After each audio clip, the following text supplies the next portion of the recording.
नमस्कार दोस्तों, मैं आदित्य आपके अपने YouTube channel target with Aditya में स्वागत करता हूं। सो गाइस चलिए चलते हैं आज के अपने अगली वीडियो की तरफ, जो कि आज का वीडियो भक्ति काल।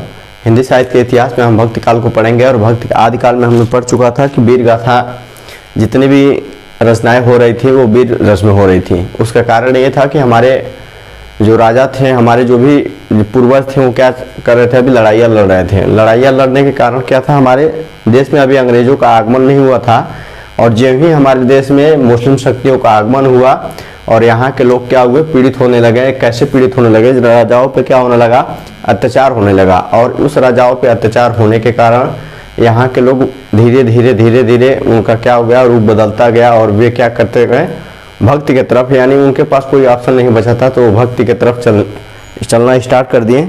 तो देखिए, हम भक्ति काल पढ़ रहे हैं और भक्ति काल में हमें पढ़ना है हिंदी साहित्य के इतिहास में भक्ति काल। और भक्ति काल में हम देखेंगे कि भक्ति काल का उद्गम कहाँ से हुआ, इसका स्टार्ट कहाँ से माना जाता है। तो देखिए, भक्ति काल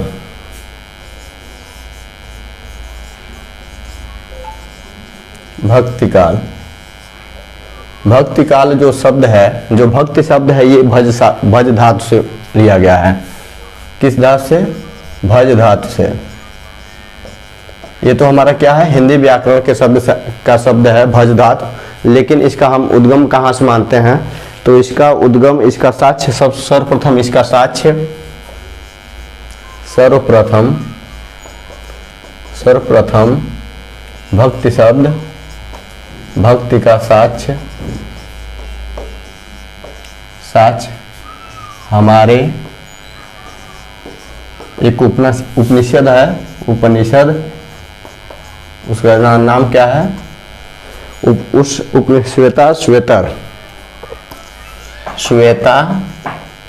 श्वेतर उपनिषद। देखिएगा, सबसे पहला इसका साक्ष्य कहाँ मिला था, ये भज धातु से लिया गया है, जो कि हिंदी व्याकरण का शब्द है। ये तो यहाँ की बात हो गई, लेकिन सर्वप्रथम भक्ति जो शब्द है, इसका साक्ष्य हमारे एक उपनिषद है, वे श्वेतर उपनिषद से लिया गया है, जो कि सर्वप्रथम इसका साक्ष्य मिला। और कहा जाए कि भक्ति की स्टार्टिंग कहाँ से हुई, इसका उद्गम कहाँ से हुआ, तो ये दक्षिण भारत से हुआ। इसका उद्गम कहाँ से हुआ, दक्षिण भारत से। हमारा जो भारत है उसके दक्षिण भारत से हुआ। और इसी क्रम में हम देखेंगे कि भक्ति का जो स्टार्टिंग है कहाँ से हुआ, तो कई विद्वान आए और उन्होंने अपना मत दिया। तो सबसे पहला मत हम देखते हैं आचार्य रामचंद्र शुक्ल का। इस क्रम में आचार्य रामचंद्र शुक्ल, देखिए, आचार्य रामचंद्र शुक्ल, रामचंद्र शुक्ल, इनका जो मत था, उन्होंने क्या कहा कि उन्होंने कहा कि भक्ति मुस्लिम आक्रमण की देन है। भक्ति काल का आना, भक्ति का आना मुस्लिम आक्रमण की देन है। क्या कहा उन्होंने, इनका मत था कि भक्ति काल की शुरुआत मुस्लिम आक्रमण की देन है, मुस्लिम आक्रमण की देन है,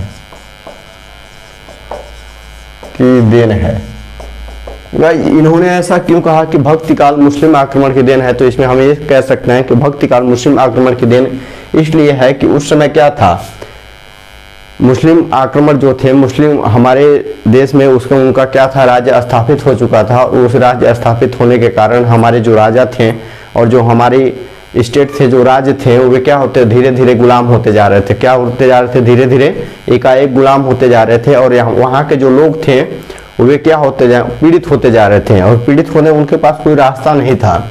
उनके पास कोई रास्ता ना होने के कारण वे क्या अपनाए, भक्ति मार्ग को अपनाए। उन्होंने किस मार्ग को अपनाया, भक्ति मार्ग को। इसी क्रम में एक और आते हैं, तो देखिए, इस शब्द को हम एक और चीज पराजित कह सकते हैं। पराजित हिंदू चित्त वृत्तियों की देन है, चित्त वृत्तियों की देन है, यानी पराजित हिंदू चित्त वृत्तियों, यानी जो हिंदू लोग थे उनका क्या था, उनका जो मन क्या था, उनका मन हार चुका था। बहुत आक्रमण देख के मन हार चुका था और वे अपने राजाओं की हार देख कर बर्दाश्त न कर सकें और उन्होंने किस मार्ग को अपनाया? भक्ति मार्ग को अपनाया। इसी क्रम में एक और आते हैं विद्वान, उनका नाम क्या है? George Grierson. George Grierson. इन्होंने क्या कहा? इन्होंने कहा कि भक्ति काल जो क्या है, भक्ति ईसाइयों की देन है। किसकी देन है? ईसाइयों की देन है। फिर इसी क्रम में एक आते हैं विद्वान, वे कौन होते हैं? डॉक्टर ताराचंद। डॉक्टर ताराचंद ये क्या कहते हैं? इनका कथन क्या होता है? ये कहते हैं कि ना ही भक्त मुस्लिमों की देन है, ना ही भक्त ईसाइयों की देन है, ये किसकी देन है? अरबों की देन है। किन की देन है? अरबों की देन है। अरबों की देन है। लेकिन इन सब कथनों से यह स्पष्ट होता है कि ये लोग क्या थे? एक ही कथन को तरोड़ मरोड़ को बता रहे थे। लेकिन इन्होंने देखिए, आचार्य रामचंद्र शुक्ल ने कहा कि भक्ति काल की शुरुआत मुस्लिम आक्रमण की देन है, फिर पराजित हिंदू चित्तवृत्तियों की देन है। यानी जो हिंदू लोग थे क्या थे? उनका मन क्या हो चुका था? उदास हो चुका था। अपने जैसे राजाओं अपने मन जो इनको पूजते थे, जिनको मानते थे, उनकी हार देखकर क्या हो चुका था? इनका मन उदास हो चुका था। उसके कारण उन्होंने क्या किया? भक्ति मार्ग को अपनाया। लेकिन फिर उसके बाद आते हैं जॉर्ज ग्रियर्सन और ये क्या कहते हैं कि ईसाइयों की देन है। ईसाइयों का मतलब क्या होता है कि जो अंग्रेज लोग आए भारत में, अंग्रेजों के आने के कारण क्या हुआ? भक्ति की उदय हुई। फिर उसके बाद आते हैं डॉक्टर ताराचंद और डॉक्टर ताराचंद क्या कहते हैं कि अरबों की देन है। फिर देखिए, ये जो कहते हैं ये आचार्य रामचंद्र शुक्ल के कथन को ही रख देते हैं कि अरबों की देन है। अरबों का मतलब क्या होता है कि अरब एक ऐसा देश है जहाँ क्या होते हैं? मुस्लिम बस्तियों का बहुत ज़्यादा निवास है, यानी पूरी आबादी मुस्लिम बस्ती ही है। फिर सबसे इम्पोर्टेंट कथन आता है, एक और हमारे आते हैं कि डॉक्टर हजारी प्रसाद द्विवेदी। देखिए, इनका कथन सर्वप्रथम और सर्वोत्तम माना गया है इस हिंदी साहित्य इतिहास में भक्तिकाल के रूप में, उद्गम के रूप में। ये कहते हैं कि देखिए, भक्तिकाल की शुरुआत भारतीय चिंतन धारा, देखिए डॉक्टर हजारी प्रसाद द्विवेदी, देखिए ये क्या कहते हैं? इनका कथन क्या है? ये कहते हैं कि भक्तिकाल की स्टार्ट ना ही मुस्लिमों के आने से हुआ और ना ही ईसाइयों के आने से हुआ, ना ही अरबों के आने से हुआ। ये तो पहले क्या हो चुका था? भक्तिकाल की स्टार्ट हो चुकी थी। ये कहाँ से हो चुकी थी? हमारे भारत के दक्षिण राज्यों से हो चुकी थी। क्यों? कि वहाँ अभी मुस्लिम आक्रमणकारी पहुँचे ही नहीं थे। इसलिए हम कैसे कह सकते हैं कि भक्तिकाल की स्टार्ट मुस्लिमों के आने से हुई? ऐसा नहीं था। भक्तिकाल की स्टार्ट, ये क्या कहते हैं कि भक्तिकाल की शुरुआत भारतीय चिंतन धारा की स्वाभाविक देन है। ये क्या कहते हैं कि भक्तिकाल की शुरुआत भक्तिकाल की शुरुआत भारतीय चिंतन धारा की स्वाभाविक देन है, भाविक देन है। देखिए, यहाँ इससे स्पष्ट होता है कि डॉक्टर हजारी प्रसाद द्विवेदी कहते हैं कि क्या कहते हैं? भक्तिकाल की शुरुआत भारतीय चिंतन धारा की स्वाभाविक देन है। ये कथन क्या है? इन तीनों कथनों को जब हमने पढ़ा कि तीनों कथनों से क्या है? एकदम परे है। लेकिन इन्होंने जो ये अपना मत दिया, इस मत को प्रूव करने के लिए इन्होंने एक बात कही कि इन्होंने कहा कि भक्तिकाल का स्टार्ट हम इसलिए कह सकते हैं कि उस समय जो चीज़ें बताई जा रही हैं कि मुस्लिम आक्रमण की देन है, ईसाइयों की देन है, लेकिन ऐसा नहीं है। ऐसा इसलिए नहीं है क्योंकि उस समय क्या था?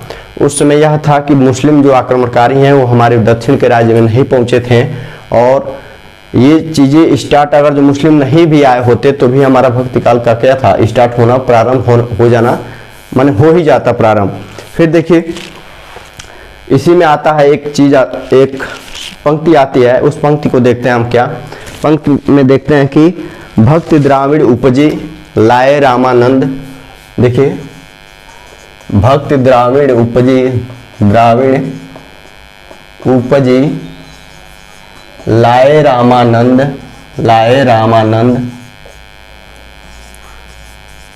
भक्ति द्राविड़ उपजी लाए रामानंद, प्रगट किया कबीर ने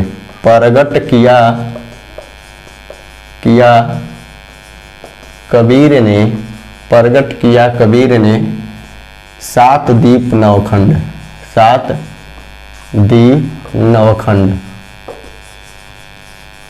देखिए उस समय के एक विचारक हुए हमारे रामानंद जी जो थे, ये भक्ति काल के सबसे अच्छे गुरु माने जाते हैं, जब कबीर के गुरु माने जाते हैं। इन्होंने क्या किया, इन्होंने ही भक्ति द्राविड़ उपजे, यानी द्राविड़ का मतलब क्या है, देखिए द्राविड़ का मतलब होता है दक्षिण प्रदेश। देखिए हमारे क्रिकेटर भी हुए हैं जो राहुल द्रविड़, वो कि कहाँ से हैं, साउथ इंडियन से हैं। और ये द्राविड़, ये जो हमारा दक्षिण का जो प्रदेश है उसे हम क्या कहते हैं, द्राविड़ कहते हैं। यानी भक्ति द्राविड़ उपजे, यानी भक्ति कहाँ से उपजी, द्रविड़ यानी दक्षिण प्रदेश से। लाया किसने, रामानंद जी ने लाया। प्रगट किया कबीर ने, और उसको क्या किया, प्रगट किया किसने किया, कबीर ने किया। उत्तर राज्यों में, हमारे पूरे भारत में किसने प्रसार किया, भक्ति काल को सबसे ज्यादा प्रसार करने वाले कौन थे, कबीर जी थे। सात दीप नवखंड, यानी सातों दीप और नौ खंडों में किसने प्रसार किया इसका, हमारे कबीर जी जो थे। फिर देखिए वहाँ के जो संत लोग थे, रामानंद जी थे, संत लोग थे, उन संतों में देखिए भक्ति, एक चीज और देखिए, दो चार बिंदु आप देखिए। कहा जाता है कि वहाँ सबसे पहले जो हुए आचार्य हुए, उनमें कौन थे, रामानुजाचार्य जी थे। उसके बाद कौन आए, फिर रामानंद जी थे।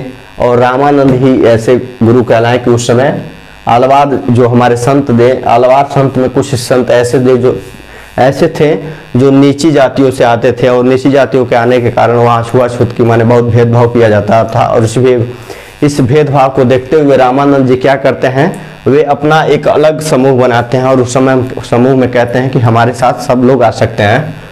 और उसी भक्ति को लेके फिर देखिए एक बिंदु देखिए यहाँ पे, भक्ति शब्द, भक्ति का सर्वप्रथम, भक्ति का सर्वप्रथम उद्गम कहाँ से होता है, एक प्रश्न बनता है। दूसरा प्रश्न क्या बनता है, भक्ति का सर्वप्रथम किस भाषा में, किस भाषा में। फिर देख सकते हैं भक्ति का उद्गम, भक्ति का उद्गम सर्वप्रथम किसके द्वारा, किसके द्वारा, बताइएगा। इस हमारा क्या है, भक्ति का सर्वप्रथम उद्गम किस भाषा में प्रथम कहाँ हुआ, तो सबसे पहले कहाँ हुआ, दक्षिण के प्रदेश में। कहाँ हुआ, दक्षिण प्रदेश में। किस भाषा में हुआ, तो दक्षिण की भाषा क्या है हमारी, तमिल भाषा है। किसके द्वारा हुआ, तो आलवार संतों के द्वारा। किसके द्वारा, आलवार संतों के द्वारा। किसके द्वारा, आलवार संतों के द्वारा। देखिए ये चीजें हमको क्या हो गई, स्पष्ट हो गई। फिर हमने अब तक क्या पढ़ा, हमने अब तक ये पढ़ा कि भक्ति शब्द किससे लिया गया है, भजदास से लिया गया है। और भक्ति का सर्वप्रथम साक्ष्य कहाँ मिलता है, तो एक हमारा उपनिषद है, श्वेता उपनिषद से लिया गया है। सबसे सर्वप्रथम साक्ष्य वहीं मिलता है। और इस क्रम में कई विद्वान आते हैं और वे अपनी अपनी अलग अलग मत देते हैं, जिसमें सबसे पहले जिनका विचार होता है आचार्य रामचंद्र शुक्ल होते हैं। वे क्या कहते हैं कि भक्ति क्या है, भक्ति का हमारे भारत में आना सबसे पहले किस कारण से आया, तो वो मुस्लिम आक्रमण की देन है। फिर उसके बाद आते हैं डॉक्टर जॉर्ज ग्रियर्सन, वे क्या कहते हैं कि ईसाइयों की देन है। फिर उसके बाद एक और आते हैं और उनका नाम क्या है, डॉक्टर ताराचंद, वे क्या कहते हैं कि ना ही मुस्लिमों की देन है ना ही ईसाइयों की देन में, ये सब अरबों की देन है। फिर एक आते हैं सबसे जो सही कथन देते हैं और उनका सत्य माना गया और वही एक एथेंटिक माना गया, और वे कहते हैं डॉक्टर हजारी प्रसाद द्विवेदी, वे कहते हैं कि ना ही मुस्लिमों की देन है ना ही ईसाइयों की देन है ना ही अरबों की देन है, ये क्या है, भारतीय चिंतन धाराओं की स्वाभाविक देन है। इसके कारण ये भक्ति काल की स्टार्ट होती है। फिर देखिए भक्ति का सर्वप्रथम उद्गम दक्षिण प्रदेश से होता है। भक्ति का सर्वप्रथम किस भाषा में, तमिल भाषा में। और भक्ति का उद्गम सर्वप्रथम किसके द्वारा किया गया, आलवार संतों के द्वारा किया गया। फिर देखिए इसके बाद हम देखते हैं कि जो संत थे आलवार संत, ये दो भागों में बट गए। देखिए आलवार संत, आलवार संत ये कितने भागों में बट गया? 2 भागों में बट गया। कितने भागों में? 2 भागों में बट गया। एक का क्या था? जो संत थे, देखिए संत आलवार संत में, देखिए संत लोग जो थे 2 भागों में, एक क्या था? आलवार संत, और दूसरा क्या था? नयनार संत। आलवार संत कौन थे? जो विष्णु भगवान को पूजते थे, यानी जो विष्णु भगवान के उपासक थे उन्हें हम क्या कहते हैं? आलवार संत कहते हैं। और जो शिव भगवान के उपासक थे उन्हें हम क्या कहते हैं? नयनार संत कहते हैं। देखिए आलवार संतों की संख्या क्या थी? ये किसको थे? वैष्णव। और ये कौन से? शैव। यानी जो शिव भगवान के उपासक थे उन्हें हम क्या कहते हैं? शैव कहते हैं। इनमें कितने संत थे आलवार संत में? ये 12 थे। 12 को जानना बहुत इंपॉर्टेंट है हमारे टीजीटी, पीजीटी, नेट, जेआरएफ और जो भी एग्जाम है हमारे, इसके पॉइंट ऑफ व्यू से हमें किसको, ये बहुत इंपॉर्टेंट चीज़ें हैं और इनको हमें जानना बहुत आवश्यक है। इन्हें बाद में हम देखेंगे। लेकिन देखिए ये नयनार संत, इनमें कितने हुए? इसमें 63 संत हुए। कितने संत हुए? 63। ये चीज़ें आई। फिर देखिए, फिर हमारा आता है कि दर्शन देख लेते हैं कि भक्ति काल में जो भी दर्शन है, 5 दर्शन है हमारे। जब आप दर्शन शास्त्र मैंने पढ़ेंगे उसमें आप देखेंगे, लेकिन हम यहाँ पे क्या करते हैं, शॉर्टकट में देख लेते हैं दर्शन। देखिए भक्ति काल के जो दर्शन है, भक्ति काल के दर्शन में देखिए हम ये देखते हैं कि भक्ति काल के दर्शन,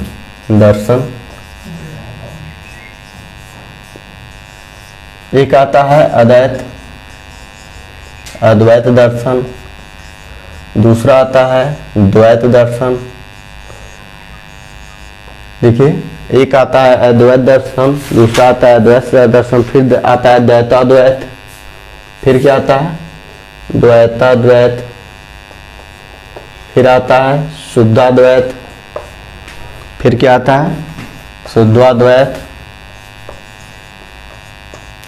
फिर क्या आता है? विशिष्टाद्वैत।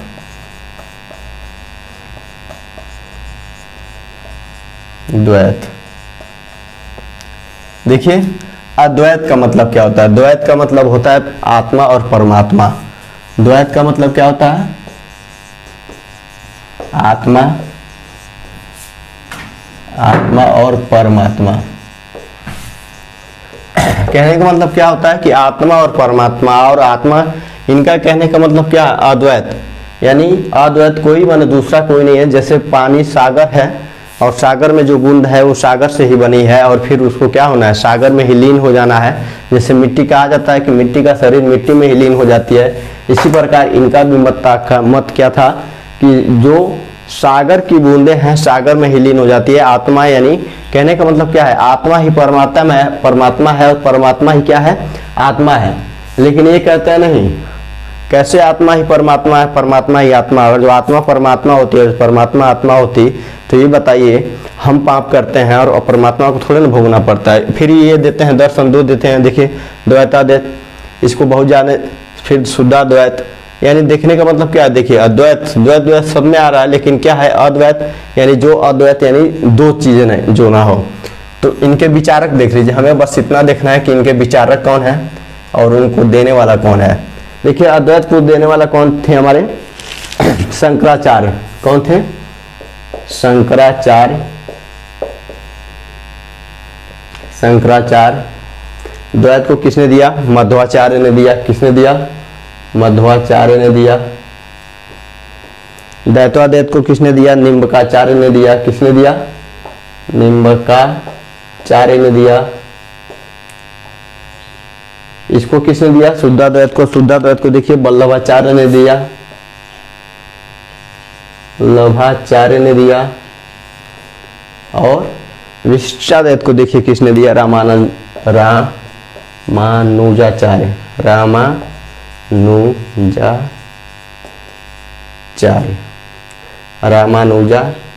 जी ने दिया।